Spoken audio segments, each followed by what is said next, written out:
Assalamu alaikum. Many other Americans have Muslims in their families or have lived in a Muslim majority country. I know because I am one of them. But my father came from a Kenyan family that includes generations of Muslims. As a boy, I spent several years in Indonesia and heard the call of the azan at the break of dawn. I have known Islam on 3 continents before coming to the region where it was first revealed. That experience guides my conviction. You're absolutely right that John McCain has not talked about my Muslim faith.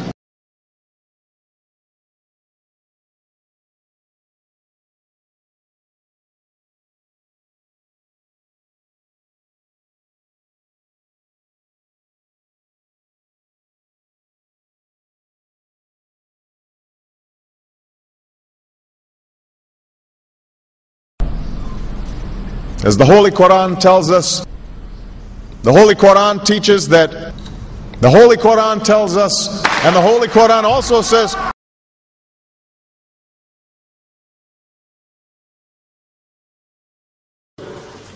we will convey our deep appreciation for the Islamic faith, which has done so much over the centuries to shape the world.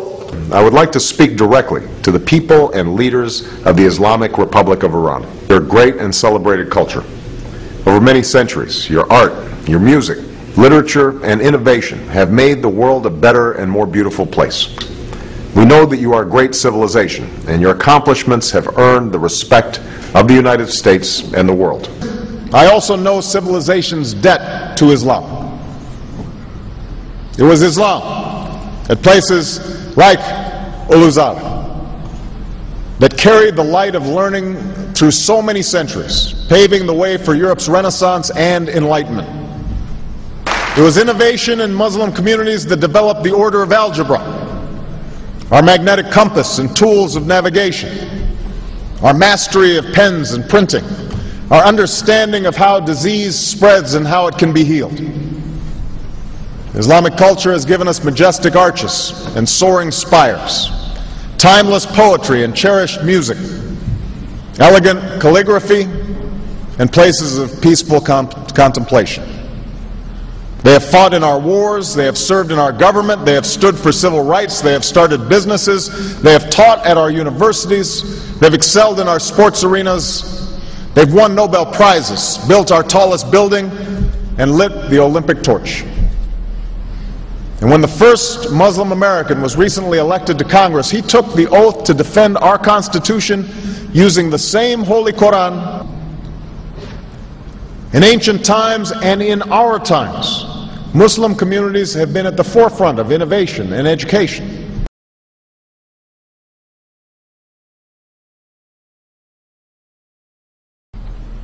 Islam is not part of the problem in combating violent extremism. It is an important part of promoting peace.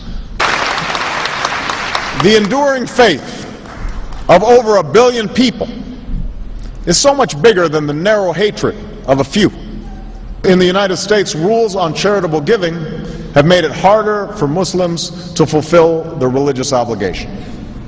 That's why I'm committed to working with American Muslims to ensure that they can fulfill zakat. It is important for Western countries to avoid impeding Muslim citizens from practicing religion as they see fit.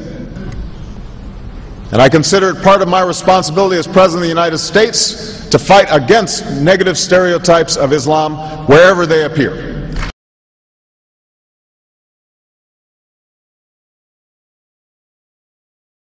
We are no longer a Christian nation. We do not consider ourselves a Christian nation. The United States has been enriched by Muslim Americans. Since our founding, American Muslims have enriched the United States. Islam has always been a part of America's story. There is a mosque in every state in our union and over 1,200 mosques within our borders. One of the points I want to make is that if you actually took the number of Muslims Americans, we'd be one of the largest Muslim countries in the world.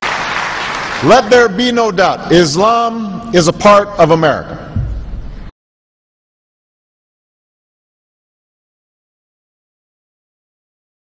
He did bow to the Muslim king, while he did not do it to the British Queen of England. And by bowing, he showed the world that I am subservient. I do bow down to you as a Muslim king, something no other president has done with Saudi Arabia.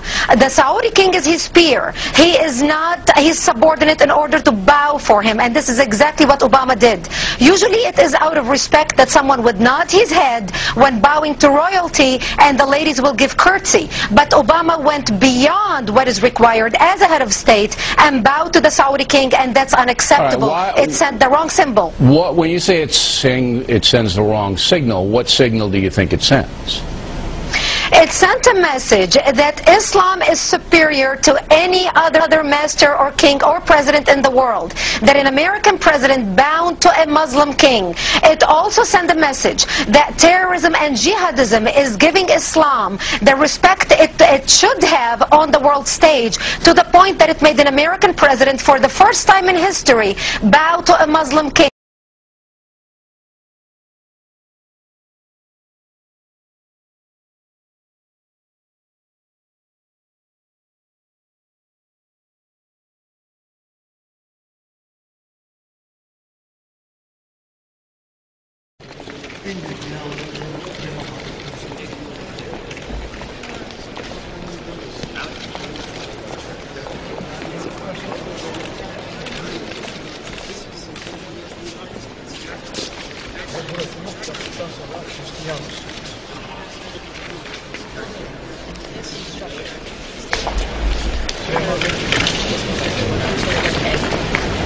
And this is a common thought shared by all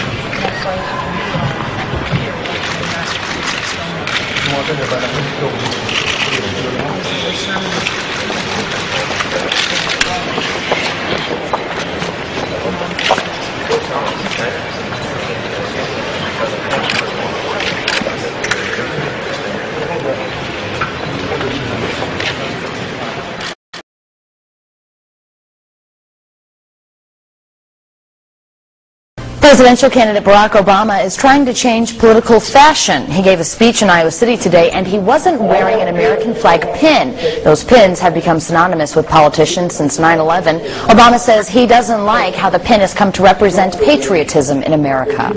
I won't wear that pin on my chest. It's a little weird, Alan, that in the middle of the campaign the guy takes off the American flag that most people wear because they're proud of their country. Let me speak as clearly and as plainly as I can. America is not and never will be at war with Islam.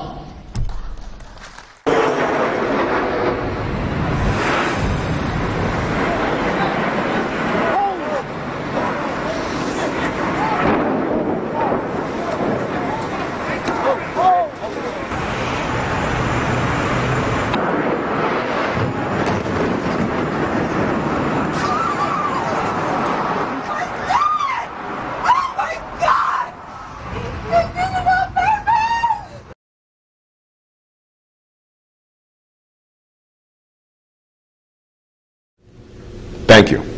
And Eid Shoma Mubarak.